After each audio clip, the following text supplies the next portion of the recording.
Kabbalah is ancient, universal, spiritual wisdom that explains the DNA and science of the soul. So it explains why we came to this world, why we have the parents we have, why we attract the relationships we do, why we experience the pain that we experience. And it gives you the complete system of how to transform darkness to light. The moment you judge someone, energetically, you now have to go through the exact thing that you judged them for. I know all of this now, theoretically, and then I catch myself going in the loop of self-judgment. Whatever you are feeling needy to receive, you push away. It will come to you when you least expect it, and you won't need it then. When you walk into a room, if you believe that you have nothing to prove to anybody in that room, and you are the greatest human already, and you have all the money in the world, you have all the love of the world, everything, you walk into that room, and you don't even move, you just think that, the whole room is gonna look at you and be magnetized to you. If you wake up in the morning with anxiety or doubts or fears, that's a test too. That's actually a sign the Creator wants to elevate you in a huge way, so you're given a lot of darkness first thing in the morning. The way to actually connect to the light of the Creator is where that fear or lack comes up. Just pause, feel the pain, and say what a gift. Like, accept that this is the absolute best thing. You have now connected to the vibration of the light of the Creator, which is the energy of wholeness.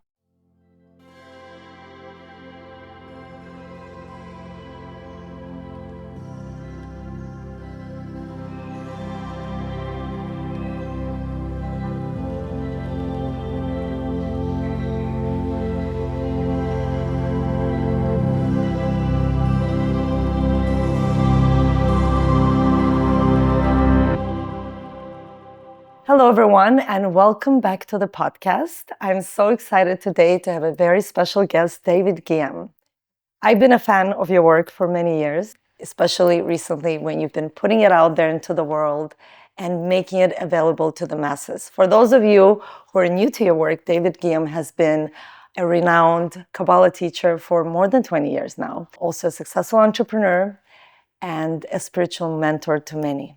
Thank you. I was very lucky to be at your workshop yesterday, really enjoyed it. What I really loved about your workshop yesterday was a full day workshop on manifesting our dream lives, is how light you make the spiritual wisdom for the people that are there in the room, or people that are watching on the podcast or listening, or watching your videos or reels on Instagram. I think a lot of times spirituality can be quite serious and heavy. And I think something that I noticed about you yesterday in that room is that you made it so light and fun. And I'm just so grateful to have you here today with me. Honestly, thank you for having me. I've had a blast just getting to know both of you, and it's been an incredible connection, even though it's just been recently that we've connected. So I appreciate it. Thank you. We're new friends. Very excited that you're coming to our Intelligent Change Summit next week. I was called to come, and logistically it was impossible, but that pull was there, and I'm like, I have to be there. I love that you follow that, the intuition, the pull. What is it? How do I know sometimes in life that we need to go in a certain direction? Well, what do you feel is like the common question that your audience is asking usually? Is it, can they trust their intuition? How do they know if it's coming from the right place? What do you feel it is? I guess the question is when it's work or a romantic partner or an opportunity, anything that comes into our movie, as they say in Kabbalah, like, why is this in my movie?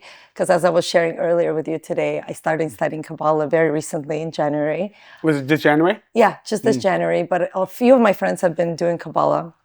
And I'm somebody like yourself who is not a dogmatic or religious person. I am very spiritual. And in the past, I've studied Buddhism more as a spiritual path, or Sufism. So I'm very open to learning things. And then Kabbalah kept coming to me. And then I was like, I don't know, it sounds like religion. And then finally, I opened up the door. And then I was at a birthday party, and my friend Jamie True, he pulled me to his teacher. Jamie. You know Jamie? Yeah, of course. That's amazing. So Jamie has been telling me about Kabbalah. He's been studying it for many, many years. He took me to Marcus Weston, who's now my teacher. And he's like, you got to meet Mr. Kabbalah. And then Marcus basically told me that there's a class for Kabbalah 1 that starts in like 3 days. Wow. And I took it as a sign that this is the time and I'm ready. Going back to my question, I guess, is that I'm going back to that question. Like, here's the sign. Like, how do we know sometimes?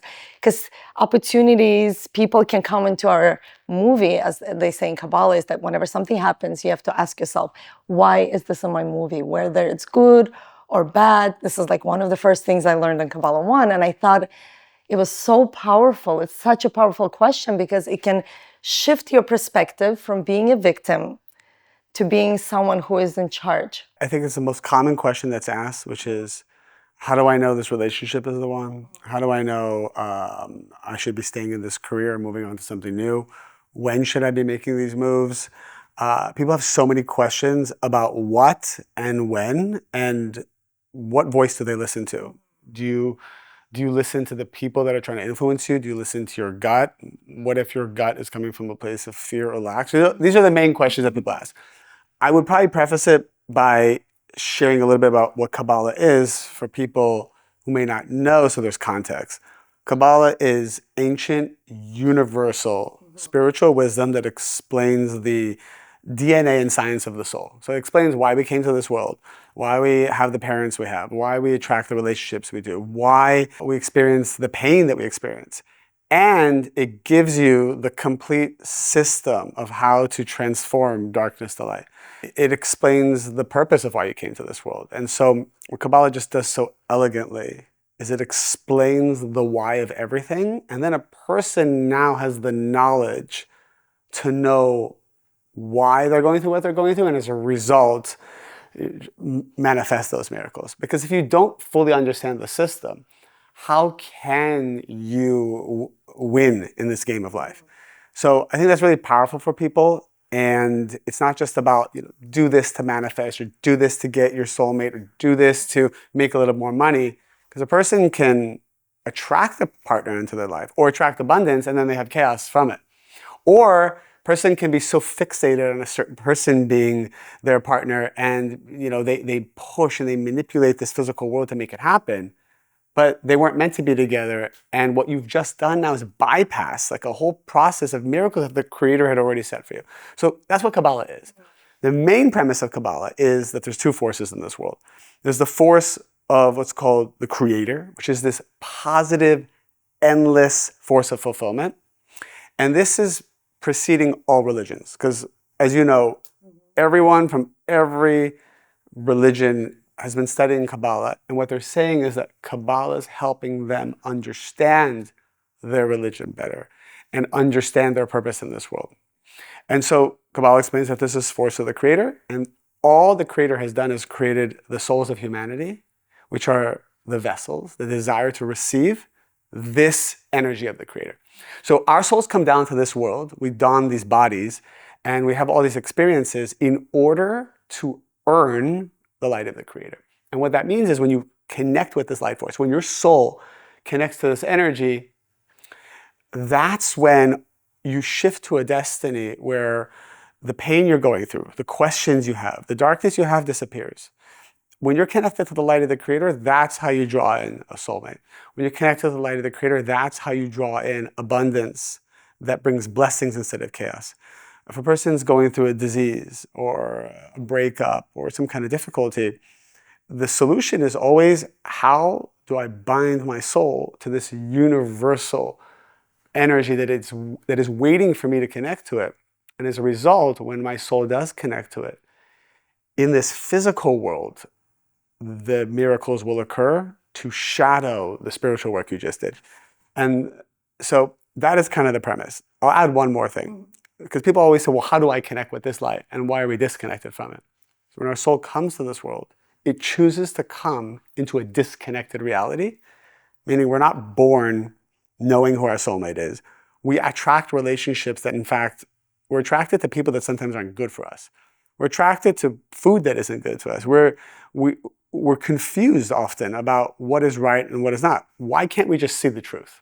Why can't a person, for example, only be attracted to people that are good for them and be repelled by people who are not good for them? It's always mixed.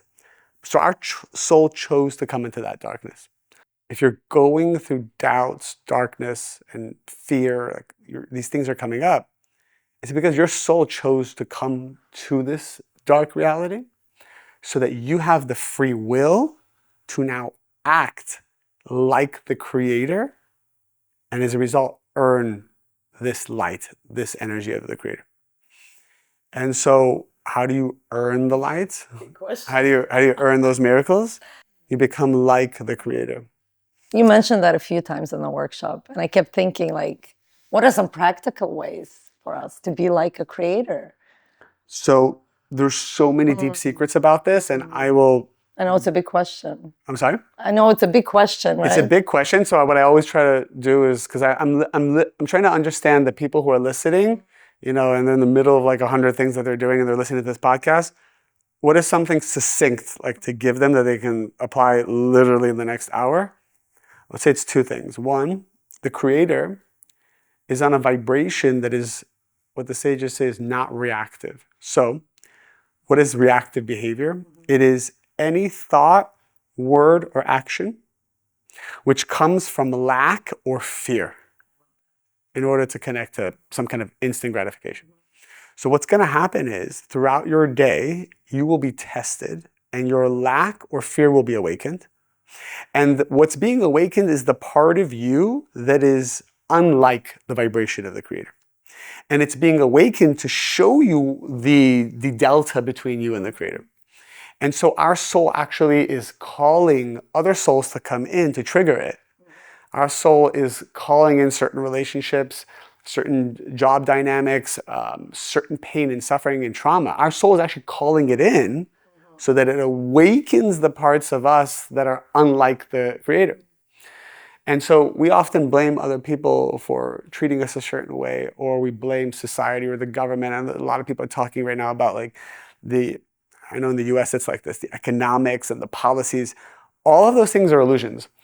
All of them are actually manufactured by our soul because that is the absolute best thing for my soul to go through to see what that lack and fear is that my soul brought into this world to transform. So the sages call this lack that you bring into the world tikkun. It means a soul correction. So we actually bring spiritual baggage. So a person can have like fear of abandonment, anger, fear of losing control. These are fears that aren't real. The creator doesn't have any of these negative qualities. But we brought them into this world just to transform them. So for example, if a person came to the world with a fear of abandonment, that soul will even choose parents that the soul knows will separate or get divorced or be emotionally unavailable. So a soul will choose parents. That's a fear I've personally experienced, for sure. That's a fear you've experienced? Yeah, for sure. So it's like your soul came to this world and chose parents that would actually awaken that fear. And they were not intentionally, but due to life circumstances, not able to be emotionally available to me. And so what's interesting? It's very accurate. So it's interesting, your soul actually could see that that's what the nature of your parents would be. And so your soul chose to come down to them. And it's not that they created a fear of abandonment in you, it's that they awakened what your soul already had carried into this lifetime. What's powerful about that is you can't transform what you can't see. And so our soul is calling these people to come in to show us that hidden soul correction, which is often buried deep inside. And we only see it when people trigger us. So essentially, the way to connect to miracles is number one, to be able to see what your soul correction is. And that's uncomfortable and painful. It is often triggered by other people and circumstances. And then the way to actually connect to the light of the creator is where that fear or lack comes up. Instead of reacting to it and numbing it or escaping or doing what we always do, which is we don't want to feel pain, you pause. I like to say this little like mantra, say, what a gift that now I get to experience this pain. Someone just broke up with you, you feel rejected, you feel like you lost something. Instead of now trying to control the situation or stalk their social media or try to convince them to come back to you or try to make them jealous, like all these things that most people do, which is reacting to their soul correction, just pause, feel the pain, and say, what a gift. Like, accept that this is the absolute best thing. And you have now connected to the vibration of the light of the creator, which is an energy of wholeness. The But creator David, is whole. I have to just for a moment interfere because I know that this is something I also learned in Kabbalah lesson and something I personally do whenever challenging situations happen. But I still find it is difficult sometimes to catch yourself because it's so subconscious to go in that victim mindset and be like, oh, again, why did this happen to me? Right? Whether it's something work related or the guy that you're seeing is not texting you back, or it could be any situation. You're like, again, this is happening to me. You mean again? Like to catch that moment to pause. Are you saying, this is a good question, right? are you saying Because I know probably people are thinking that. They're like, okay, I'm gonna do it. And then you're in the situation and it's like, how do we catch ourselves that sometimes we're not even aware we're doing it, I guess is the question. Well, first, most of the world has no idea that they are constantly reacting to their fears. Judging, right? Like it could be a judgment comes up about another person, and most of the people in the world don't realize that that's a test for you to connect to miracles. Because most people don't know that that's a test, they just continue with the judgment. For example, the sages say, when you judge someone, let's say, for example, you're judging someone for being overweight or eating a certain way, and you're kind of like, oh, like, why are they like that? But the moment you judge someone, energetically, you now have to go through the exact thing that you judge them for. So, for example, if I judge someone that they're overweight, my metabolism at that moment would slow down. And people don't realize that everything you do just has a vibration. So if you're going to choose to judge someone, you're going to now take your entire essence down to that energy, because the creator's energy is one of love, compassion, and mercy. The creator only sees the good because it is a good force. So when I see the good, then I connect to the realm of miracles. That means that I will be tested. Someone will actually walk by me that is very triggering to me. I will feel in a moment of judgment, and now I have the free will to choose, am I going to act like the creator? Or am I going to just react to my pain and judge the person, or maybe even speak bad about them? So that's the next level of it. I would turn to my friend and say, did you see that guy? So that's the second level of reactive behavior. And with each reactive response, I shift to a lower destiny where there's more chaos. But people don't realize that they're just kind of reacting all day long. That's why Kabbalah is so powerful, because there's a moment where you just say, whoa, are you saying that I came to this world just to transform that reaction as opposed to feeding it constantly? And I agree, the recognition of it is the beginning, but people still fail. But eventually the recognition turns into actually being able to follow through and not reacting. And it's unbelievable how quickly miracles appear in someone's life. I believe you. I guess the part is acceptance of the process, because this is where I find myself judging myself sometimes, is I feel like I know all of this now, theoretically, and then I catch myself going in the loop of self-judgment, which is something I still catch myself doing. So there's two types of people listening right now. There's the type of person that's hearing this and saying, oh my God, I now have a tool of how I can access a realm of miracles, and I never knew this tool existed. There's a second type of person that says, oh my God, I must be such a horrible person because look, I've been reacting my whole life. That second person, that is their soul correction, meaning they came to this world to learn how to love themselves and not be hard on themselves, and actually accept themselves, as opposed to being a perfectionist, constantly criticizing themselves and constantly judging themselves. It's actually one of the biggest soul corrections, is that we're hard on ourselves. Because the vibration of being hard on yourself is not a vibration of wholeness. It's not a vibration of miracles. Now, imagine you're looking at someone's dating profile and they're telling, they're 6'2", they're this, that, and no one's gonna write, and I'm very hard on myself. It's not an attractive quality. No one really feels magnetized to someone that is criticizing themselves all the time, right? So that's how we also know this quality doesn't exist in the creator. The creator is just a force of compassion. So that means that our sole job is not just to have compassion for other people, but have compassion for ourselves. And that's very difficult for a lot of people. but that would be one reason why their soul came to this world. And here's something interesting. Someone could say to me, well, how do I find my soulmate? Or where do I find my soulmate? There is no where. The moment you have created a vessel through transforming yourself enough times, this person must come to you, even if you don't go anywhere. Like, you could just be walking on the street and this person must come to you. So the person whose soul correction is that they judge themselves, they may have to go through 50 or 100 experiences where they feel judgment about themselves, and they pause and say, you know what? I'm whole and perfect the way I am. Just that moment of saying I'm whole and perfect, even if you don't believe it, but just making that attempt, it could be 50 times, it could be 100 times, it could be 200 times. That's what shifts you to the destiny where your soulmate exists. But until then, you're not shifting to any new destinies. You're just kind of reacting all day long. And then you're attracting the same types of people, maybe with different accents and different astrological signs and different careers.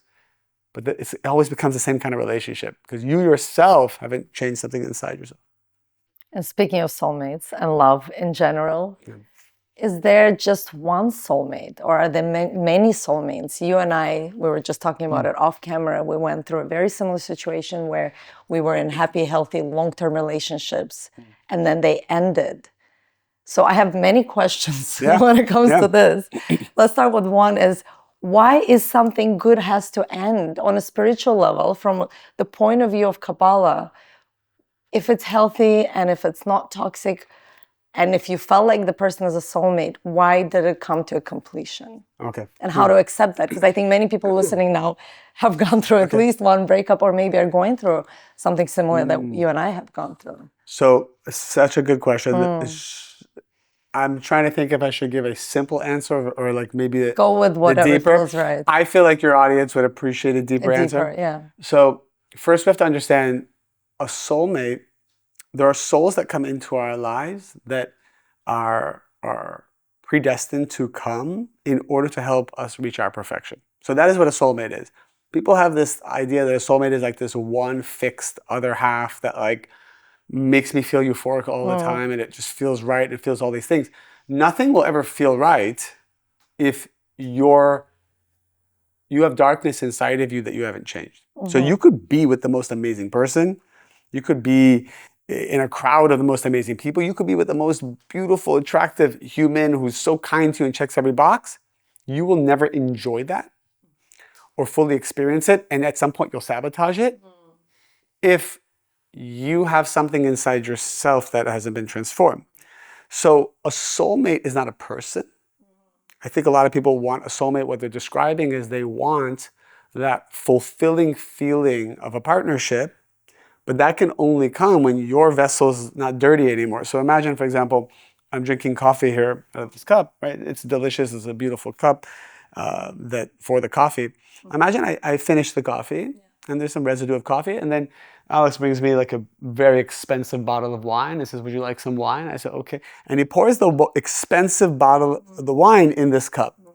All of a sudden now, this expensive wine has been destroyed. No one in their right mind would drink expensive wine out of a coffee mug that has the residue of coffee. Okay? So this is an example of sometimes we attract great people into our lives, but we are still the coffee mug. Imagine even it was a styrofoam cup with coffee residue and you're pouring a $5,000 bottle of wine in it. So a lot of times we're like begging to receive this high quality person, but the creator's like, you're still a styrofoam cup with coffee residue. Like even like, you know, like ground coffee at the bottom of it. So now you're drinking the wine, but the wine, it's done. It's like you cannot enjoy the experience of the wine. So a lot of us are that styrofoam cup with the coffee residue. The soulmate, to attract the reality of enjoying that wine, we have to first become a soulmate. And that means that we have to switch from a styrofoam cup with coffee residue to like an elegant crystal glass that is clean. And that transformation happens through dealing with all of the reactive behavior and the negativity that we have inside of ourselves, which, you know, we explain extensively in Kabbalah. Now, So technically we have many souls, we can call them soulmates, that come into our life to help us transition from the styrofoam cup to. So we've been in relationships, that was one of the greatest relationships of my life. And I talk about this publicly. Every bit of success I have in my life, whether that's from the spiritual side, whether that's who I've developed as a man, whether that's in our company, our vitamin company, I attribute to her ability to help me go from a styrofoam cup, coffee residue, maybe not to the crystal, like the elegant crystal yet. That's a life journey. But, but maybe just like, at least a glass, least a glass where we can enjoy that wine a little better. And the evolution of who we became after our marriage is even closer. So people have this idea that, you need to be married to the same person your whole life, and that's considered a successful marriage. I've been coaching. Yeah, what do you say about that? Because that is still the norm thinking. That's the norm for people who, oftentimes people want to believe that's the norm because they desire stability and they desire some kind of northern star to reach. And so they say, well, this is the way things need to be. And if you disturb that, then what do I have to look forward to? Or like, I think a lot of people probably said, if the two of you can't make it, who can make it? But the truth is, what do you mean make it? You have now evolved and actually graduated to a higher level, which is unconditional love. Like we talked about it. A lot of people get divorced and then they hate each other. So did they really love each other to begin with? Or they were just kind of like, well, you're giving me what I want, so I love you. And the moment you step away from me out of this marriage, I will just, not even just not like you, I will destroy you. People are destroying their exes. It's one thing to just say, all right, you go your way, I go my way. I just had a coaching session with someone and she basically said after she decided to leave him, he spent the last 7 years just suing her, coming up with anything just to make her suffer for leaving him. Now, why is he doing that?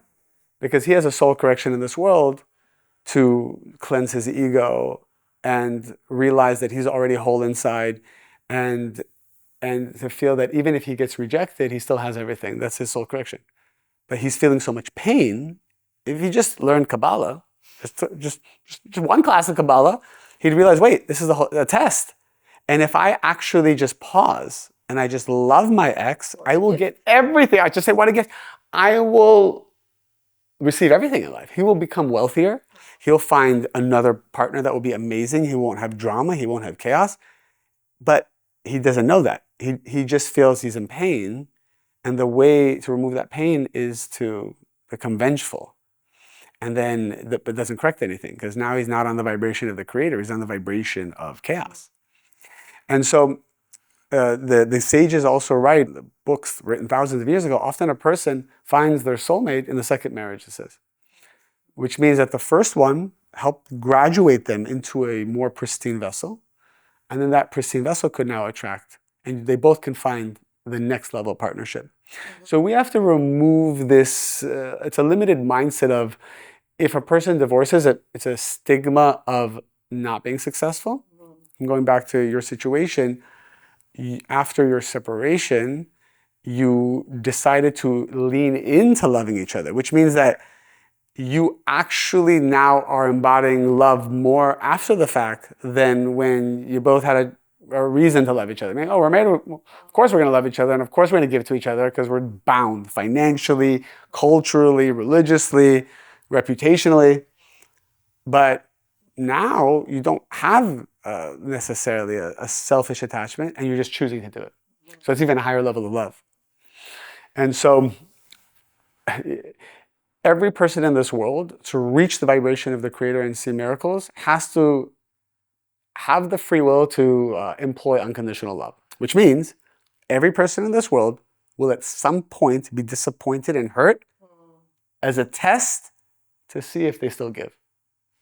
So whoever's listening, if you have an ex that you're upset with, that you're trying to hurt, maybe you're posting things on social media to like get back at them, maybe you do things in a manipulative way to make them suffer, or you're speaking bad about them, even if they were the worst human who traumatized you and you call them a narcissist.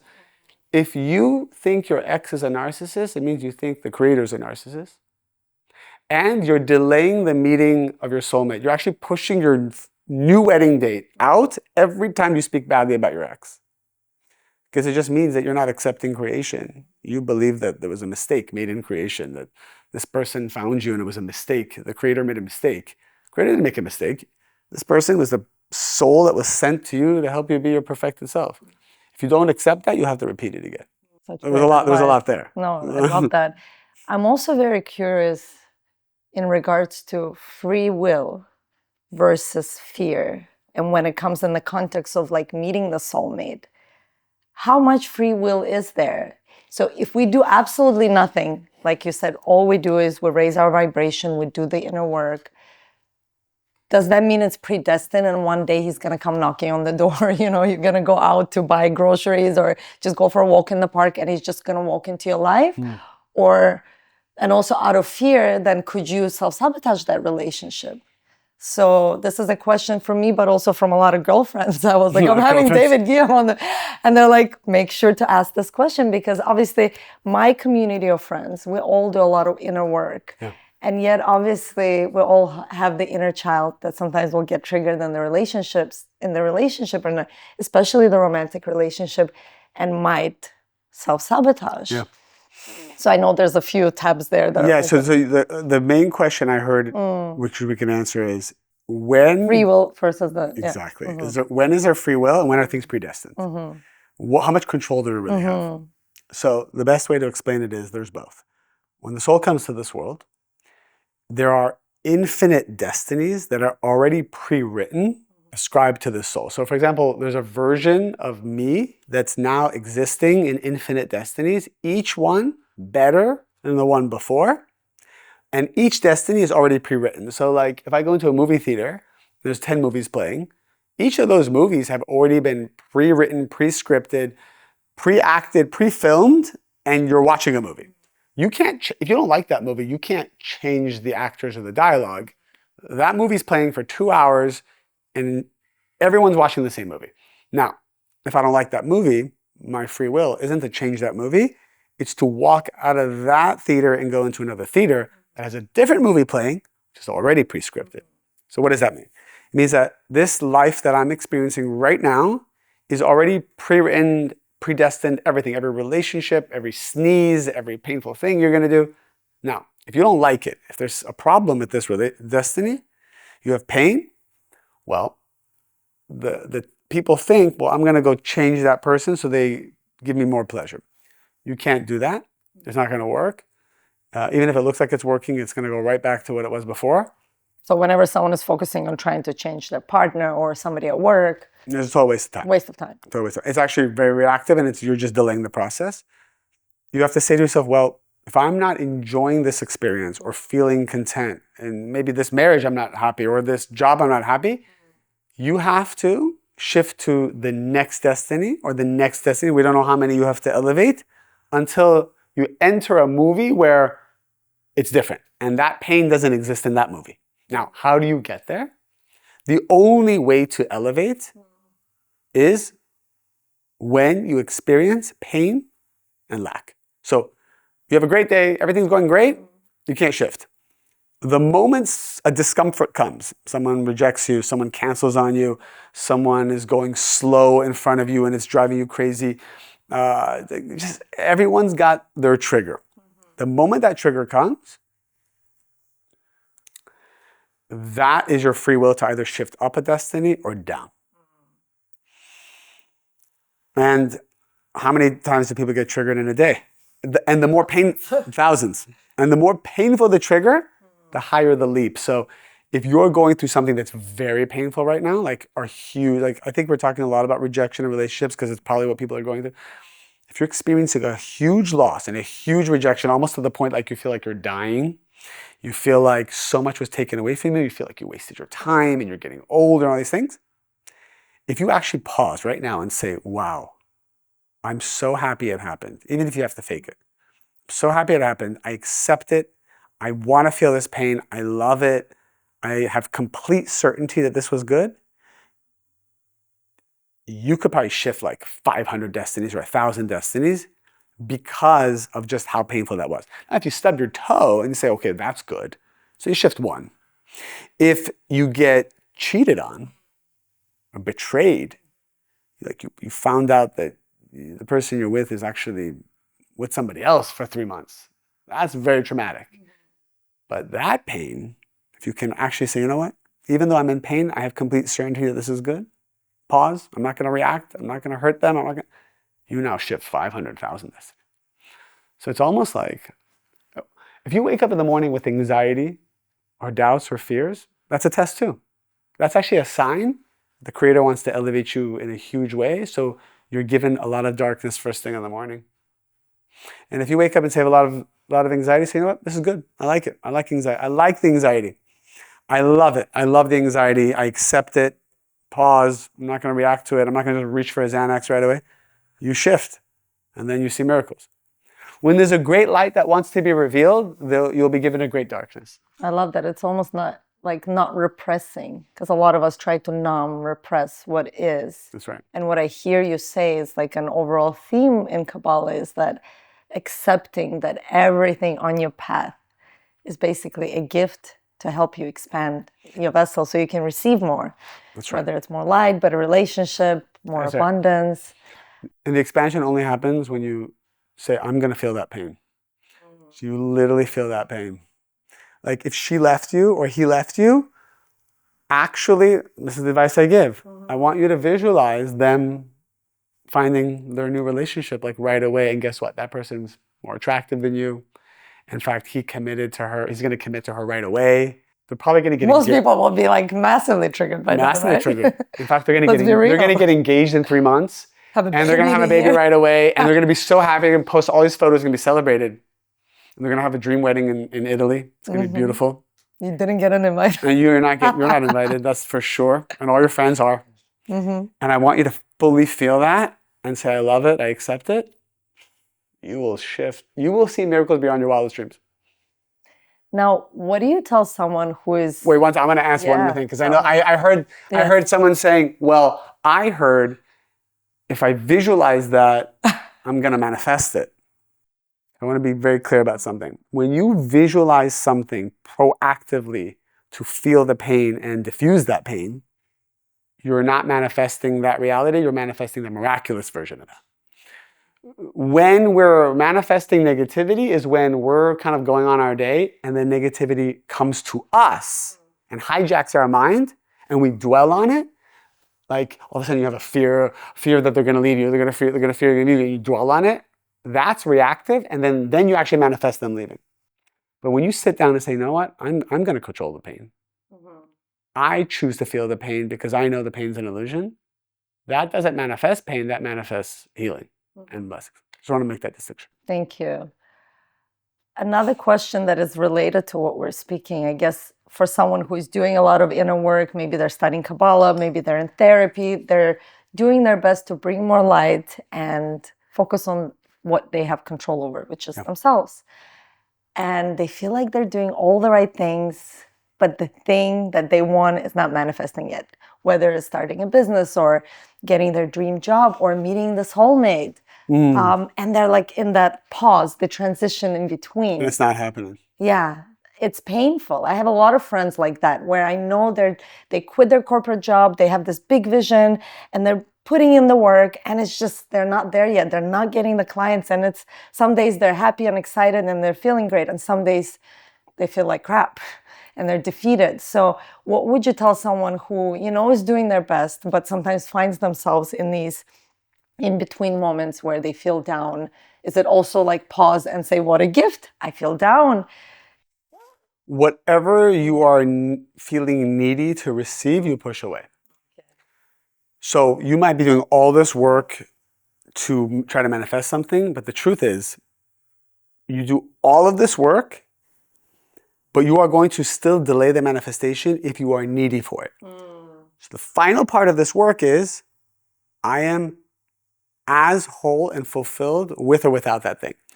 You're never allowed to receive something you need. And by the way, are we attracted to people who are needy of us? We're never attracted to them. we like people who desire us, but not people who are needy of us. But the moment someone says, I don't need you, I just, with you or without you, I feel amazing, then we're drawn to them, which means that they're manifesting us. So if you're going through a process where you're doing a lot of work, whatever that means, and it's not manifesting, it's because you are telling the universe you still need that to be happy. And the universe is saying, well, we're going to protect you from giving it to you because it's going to be a crutch. So we're going to actually hold off giving you love, sustenance, elevation until you don't need it, because it's the equivalent of, like, let's say you have back pain and you go to the chiropractor and the chiropractor says, look, we have two options. I can give you exercises and things that you can do on your own and it will heal and fix your back, or we can just have surgery right now and put like 5 metal rods in your back and you'll also feel good. Who wants metal rods in their back? If you have two options, one is that your body heals itself. One is that we bring in external force of metal rods in your back. Even if you're going to get to the same feeling, everyone's like, no, I want to heal myself. No one wants to be cut open and put external objects. So the universe is looking at you in the same way. The universe is saying, Creator is saying, you want a relationship to feed this wound or this inner child stuff that you're not dealing with, or this fear of abandonment? That's like me putting a metal rod. You'll feel better, but it's because of an external force. I rather not do surgery, meaning not give you what you want, and let you go through a deeper process of strengthening your own immune system and your own healing. And so everyone who's listening, if your manifestation is delayed, it's because the universe cares about you enough not to put some metal rods in your back.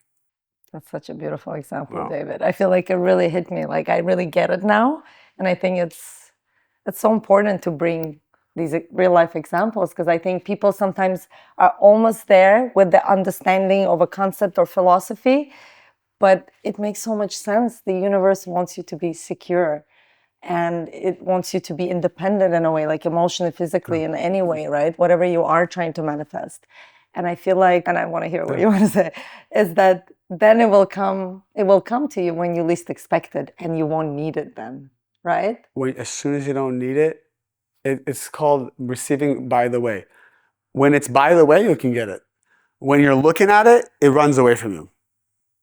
So as soon as kind of like when you walk into a room, if you believe that you have nothing to prove to anybody in that room, and you are the greatest human already, and you have all the money in the world, you have all the love of the world, everything, you walk into that room, and you don't even move, you just think that, the whole room is going to look at you and be magnetized to you. If you walk into that room and you're looking like, who can I take energy from? This woman, this business partner, this networking, like... I feel that from other people, by the way. Like, oh, when we're the object of that, we feel it. It could be somebody very important, but if they're coming to take something from us, we feel like all of a sudden, like, it doesn't feel good because they're using us. Like, they think we're going to be the metal rod in their back. And they're like, come, I need a metal rod. And we just feel repelled by that. And we're kind of, we lose attraction immediately. Absolutely. In friendships, in a romantic context, any context, I think it's such a great example as well, because I think we should be mindful. Even when we reach out for help, one of the things that always triggers me when people reach out to me and they're like, I want to pick your brain. Right. And right away, I'm so repulsed. I'm like, my brain is not for picking. Right. They want to take energy. Not that I don't want to help them, but even the way they reach out with that particular sentence is like, yeah, that's not a way you're ever going to get divine assistance from others. Correct. Right? There's so many secrets to what you said, but you are 100% correct. I'm always like, even if I want to help them, I'm like, like repulsed. Right. I will add, because we've only been talking about relationships, these secrets apply to like every facet of life, and I'll just share this one last thing, which is, if you're in sales, for example, let's say you go to, what's like a department store here that people like? Harrods. Harrods? Okay. So let's say you go to Harrods, and the saleswoman, we know she or he is on commission. We know this. So if you walk in and she looks at you and says, I'm going to sell you something. And so you say, okay, she comes and brings you a couple of dresses and says, oh, this will look great on you. But all she's thinking about is the commission and what she's going to buy with that commission. What she's going to Yeah, she's already spent it. Yeah, she's already spent it in her mind. This energy, even if like you like the dress, you don't want to buy the dress. But if this salesperson says, you know what, I don't care about the commission, like I don't need anything. I'm whole the way I am. Now let me care about this person. Then you want to buy everything from them. And I've seen this. Sometimes when a salesperson sells me the lower ticket item because it truly looks better on me, I'm looking at him and her, I'm saying, wow, you're really not trying to sell me. You really just care about me. I want to buy more. So beautiful. Great example. Going back to relationships, I really want to explore this idea of desire. This is something that I found really attractive in Kabbalah because I've studied, let's say, Buddhism, or I know about other religions. I took world religion class in high school. I know that in most religions, desire is viewed as a negative thing because desire creates craving, craving creates suffering. And what I found so refreshing when I was taking Kabbalah 1 is that you learn about desire, and desire is positive because desire is actually your North Star. It's guiding you towards your destiny. So maybe you have this desire. For example, when I used to live in Toronto, I just knew I had this feeling that I'm not going to stay there forever. I had this desire to go live in a city where the buildings are older and more aesthetically beautiful, right? Or you may be in a relationship and you have a desire for something else and you end up obviously leaving that relationship. So these desires, you can repress them and stay in that city for the rest of your life where you don't feel happy or fulfilled or that relationship. Because again, this dogma or this belief that you have is that I should not follow my desire. It's bad. I should keep everything the way it is to keep it safe, to keep myself safe.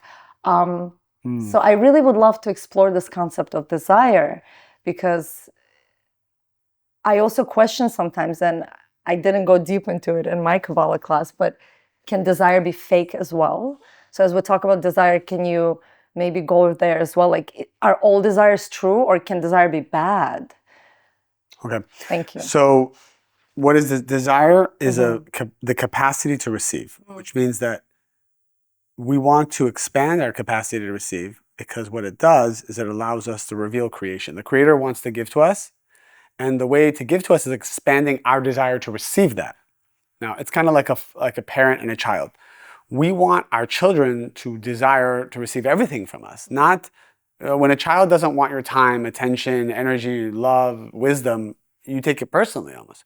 So as a parent, we want our children to come to us and say, Dad, I want to learn everything from you. I want to receive everything from you. Now, what we also want the child to do is say, I want to receive everything from you, but not just to take your money and take your wisdom. I want to earn it. That's the most powerful relationship between a parent and a child, when the child wants everything from you and is willing to earn it. So when you have a big desire, you have a big capacity to receive.